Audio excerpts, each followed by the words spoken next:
Welcome back to another TerranScapes video. This video, I'm going to try and keep this one short, and I wanted to show you two pieces that I've recently sort of done. One is a bridge that was requested by a customer quite a while ago, and actually I was pursuing having the bridge possibly printed it, 3D printer, and then using those to make new molds. And that kind of fell through, and I wasn't going with a professional shop or anything, but in the end I think maybe that was a good idea not to do it that way, as bridges are sort of hit or miss on selling, and devoting the upfront cost for a 3D print as well as the mold making may have not been the best investment, but I was kind of interested in trying it out, but perhaps down the road. So anyway, we're going to take a look at that bridge, as well as a refurbish of the large chapel ruins. I needed to update the photo on the website, so I added a few touches to that. And so we'll take a look at that as well. And at the end of the video, I'm going to ask you to maybe help me move some stuff out of the shop. So stay tuned for that as well. So here you can see a sort of all-encompassing picture of the large chapel ruins. This is an interesting piece in that I actually had this piece on the shelf and had actually done some dress work on it quite a while ago, but never took a picture for the site for some reason. And then when I took it back out thinking I want to take a photo of this, I realized it really wasn't up to my current standards, so I went back in and basically touched it up again to try to bring it a little bit more life and bring it a little closer to the kind of work I would probably do on it if I redid it currently, although there's probably a few things I'd still change, but it certainly looks alright enough to put it up on the site. So we'll zoom in here and capture some of the details. So this gives you a little up-close look at some of the vine work that I added. When I had originally added the foliage to this piece, I left it fairly dark, quite muted, and I decided to add just a little bit more color to it. And I had some, sort of more primitive vine work on it, so I went over it with these sort of leafy silk-floor vines, which I think looks a lot better. And then I've added in, see here, we can come up a little closer here. I went back in, added some more, I should say, tufts of grass, put a couple on the old broken floor here, scattered some of those around, and, sort of, like I said, just built up a few more areas, spent a little time dressing it up. It's a nice piece, actually. I've always liked this piece, and, I look forward to actually doing a fresh one from start. The only challenge with a piece like this is it is plaster. The way I made these molds, they're really not quite suited for plastic casting, and I like the plaster so I can chip off pieces and modify it once I pull the cast out. So it's a heavy piece, and there might be a little risk of chipping, but with this grayscale, it'd be very quick to just go in with a very common gray, Codex gray, the old GW color, anything similar to that, and you could just touch up a little spot if you ever got a real chip in it. So anyway, that gives you a look at the large ruined chapel. And here you can see a fieldstone bridge that I put together as a custom request. The customer wanted it to span 8 inches and be, I forget, I did the measurements right, but I can't remember what they are now. I want to say 4.5 inches wide. So I'm going to talk more about this bridge after the close-up, but just to give you a sense of what I have done.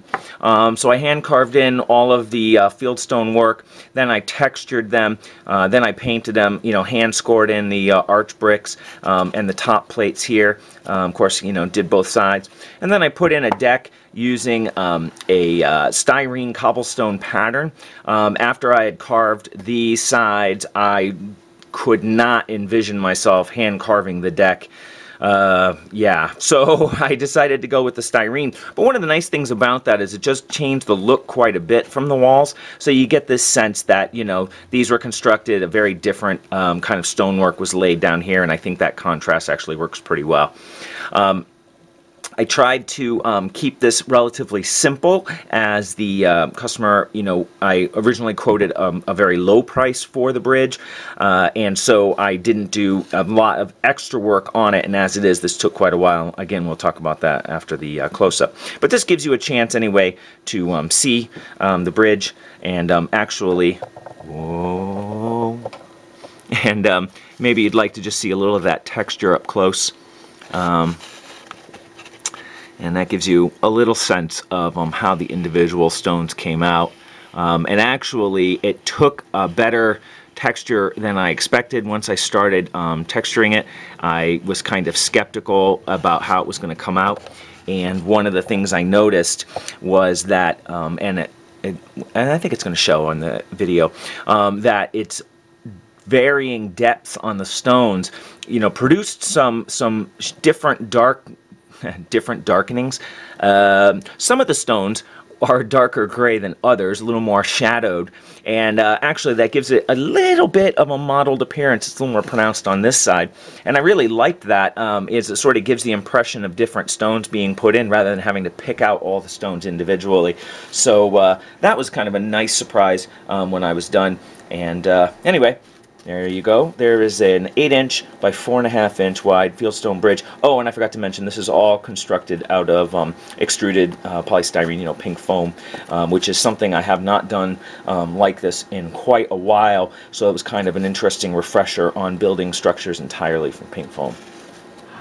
So that gives you a quick look at some of these pieces. The large chapel ruin, a piece I haven't done in a little while, and really wanted to get a new photo up on the website. I'm going to work hard over the next couple months to update all the old photos that are on the site as I complete pieces, as I recently went over the website and found a lot of stuff that was really old. So working on that.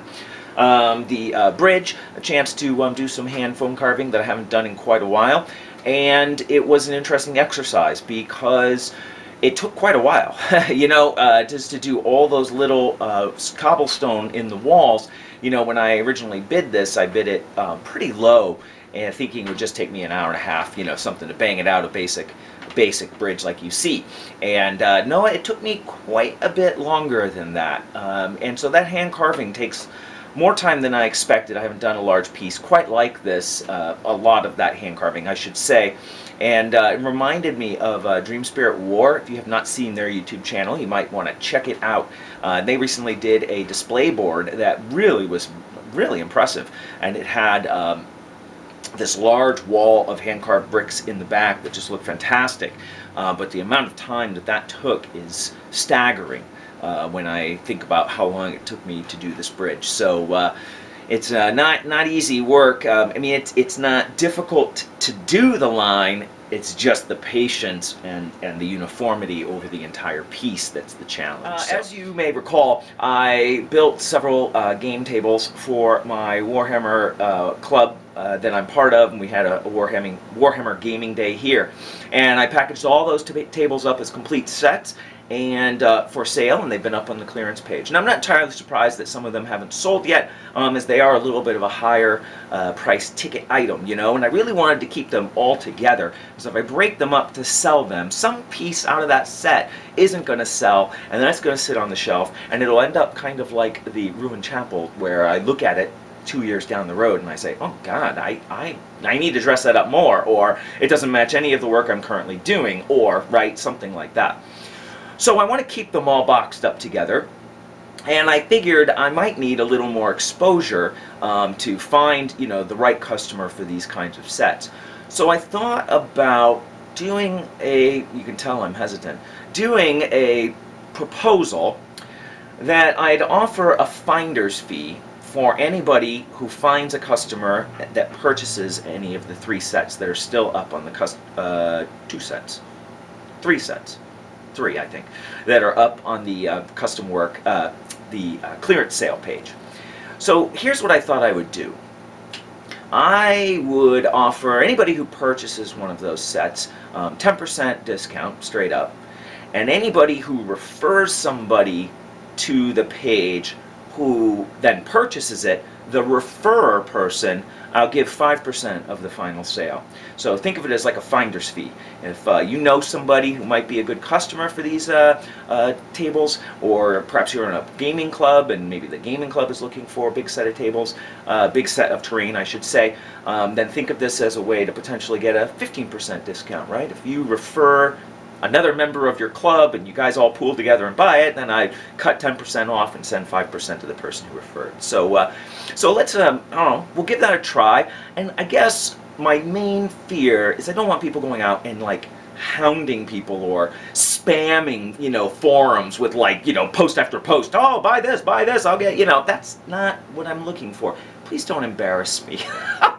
You know, I wanted, you know, I just wanted to give a little incentive if somebody out there thought they might know somebody and they might drop a word to them, and it's sort of a way to reward both parties for helping me to move these out. I know my wife would appreciate getting some of that floor space back from these boxes, and you know, I hate to have things sit around too long in the shop because you know, it's just not good to have them sitting. So think about that. If you have any questions about that, feel free to email me. It's Mike@TerranScapes.com. But when the person, whoever it is, purchases the set, all they have to do is send me an email mentioning, oh, you know, Rob sent me to your site, and you know, he said that I should mention that he referred me, and you know, send me the email link to Rob, and then I can contact Rob and PayPal him his finder's fee. So we'll give that a try. This is not something I'm going to do a lot of, but it's a unique situation where I'm sitting on several boxes of terrain that I really would like to see move, especially because I'd like to take the proceeds from these boxes and turn them into a new camera so I can take better photos and better videos. So I have a personal motivation in that, as I'm really itching to buy a new camera, but I promised myself I would not purchase one until I sold at least 2 more of those sets. So my incentive to try something new. Anyway, I'm rambling. I appreciate you taking the time to watch this video, and I appreciate you know, all the questions and comments that I get.